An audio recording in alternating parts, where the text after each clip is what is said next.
So we can just move from the east wing dining room to the west wing family room.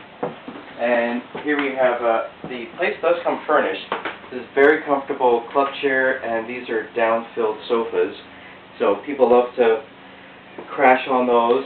We have a TV with DVD player, plenty of movies that come along with the property, and we also have a high-speed internet access if you'd like that, and we also have a satellite dish for DirecTV. And if you'd like to step in here, we have an upstairs bathroom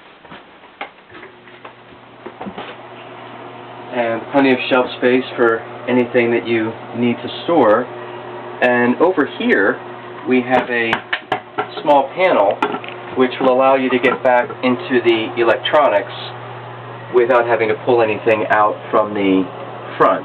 And that's also some good storage space as well in that area.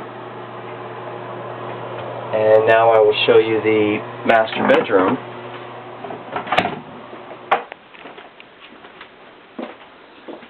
And in here we have a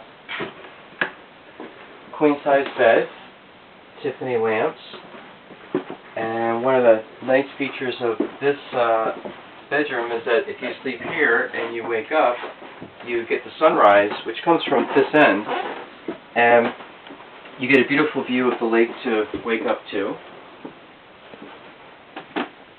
And we are under shade, so it's pretty cool in here, and maybe a few times a year we'll have a good deal of humidity, in which case if you need to use the air conditioner, this air conditioning unit will cool down the whole top floor, and I'll turn it on. It's a little powerful, but you can see it'll cool you down pretty quickly.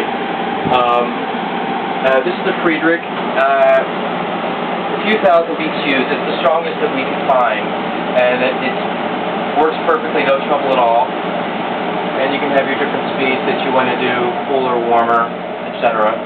So there's no trouble on that end. And then there is an absolutely huge amount of storage space with these built-in cubby holes. So lots of stuff goes in here, anything that you would need, camping gear, firewood, what have you, all can pop in here, and you have no trouble with storage. So now what I'll do is give you a walk down the peninsula, and it is slightly over 16 acres, and we have what's called a ridgeback. And a ridgeback is a very high elevation point where we'll be seeing some pretty amazing views. So if we just take a walk down here, this is actually the skinniest part of the peninsula here, and depending on whether you want to go from the cove over to the lake, you can just pull your kayak or rowboat over and off you go.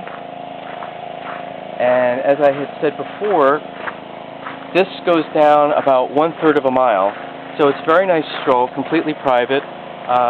It is landlocked, it's waterlocked, so we tend not to get any animals popping down here like deer, etc. So if you do want to plant any gentle plants over in this area, there's basically 3 gardens that you can work with.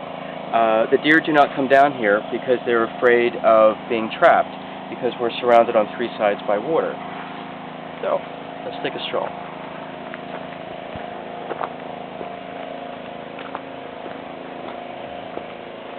We did have, several years ago, beavers here, and they don't like the pine trees because of the sap, but they do like the pretty fall foliage.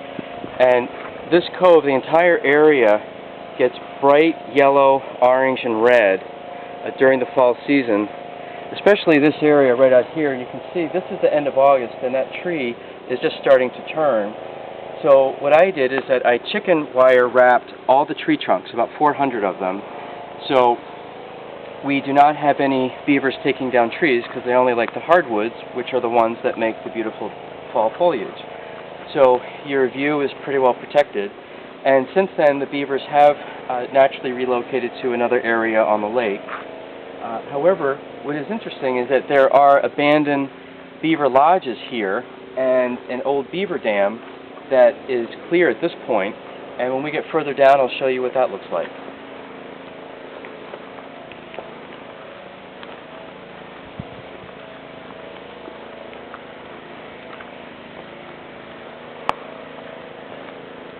Done?